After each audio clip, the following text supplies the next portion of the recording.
একদম দেয়ালে পিঠ ঠেকে গেছে। তৃতীয় এবং চতুর্থ শ্রেণীর চাকরিতে 5% কোটা ব্যবস্থা চালু করার। আমরা চাকরি প্রত্যাশী প্রতিবন্ধী গ্রাজুয়েট কাউন্সিলের পক্ষ থেকে ঢাকা বিশ্ববিদ্যালয়ের ভিপি সাদিক কাইমকে ধন্যবাদ জানাই।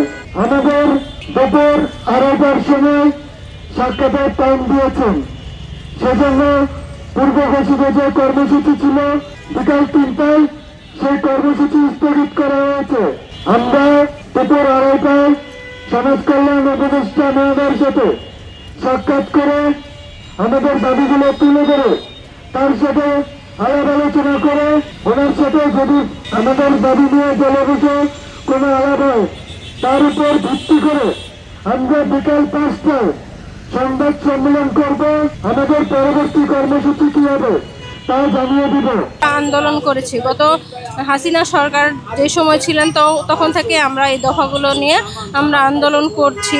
দফায় দফায় আমাদের বিভিন্ন জায়গায় আন্দোলন করেছি এবং আমাদের এক সময় প্রধানমন্ত্রীর সঙ্গে দেখাও হয়েছিল। উনি কমিটি গঠন করে দিয়েছিলেন, কমিটি তো কোনো কাজ করে নাই। সুতরাং আমরা এই সরকারের আমলে আমরা একদম লাস্ট পর্যায়ে এসেছি।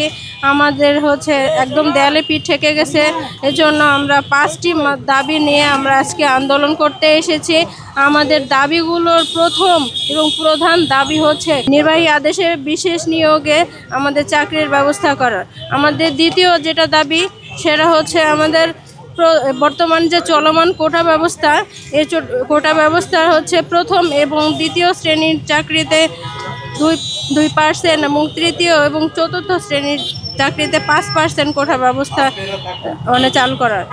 আমাদের যেটা তৃতীয় যেটা দাবি ছিল সেটা হলো শ্রুতি লেখক 2023 সালে যে শ্রুতি লেখক প্রজ্ঞাপন যে জারি হয়েছে এটার একটা সংশোধনী।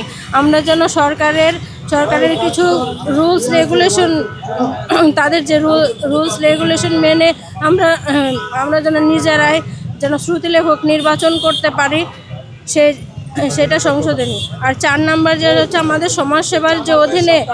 সমাজসেবার অধীনস্থ যেসব শিক্ষা প্রতিষ্ঠান রয়েছে, আমাদের বিশেষ শিক্ষা প্রতিষ্ঠান এবং সমন্বিত শিক্ষা প্রতিষ্ঠানগুলো যেগুলোতে ব্রেইল পদ্ধতিতে পাঠদান চলে, সেই প্রতিষ্ঠানগুলোতে শূন্য পদে আমাদের দৃষ্টি প্রতিবন্ধী বেকার চাকরি প্রত্যাশী ভাই বোনদের আমাদের সেখানে নিয়োগ দেওয়া। এবং 5 নাম্বার যেটা দাবি হলো সেটা আমাদের চাকরির বয়স 35 বছর করার। যদি জেনারেলদের চাকরির বয়স 35 বছর হয়, সেখানে আমাদের যেন 37 বছর বয়সে উন্নীত করা হয়।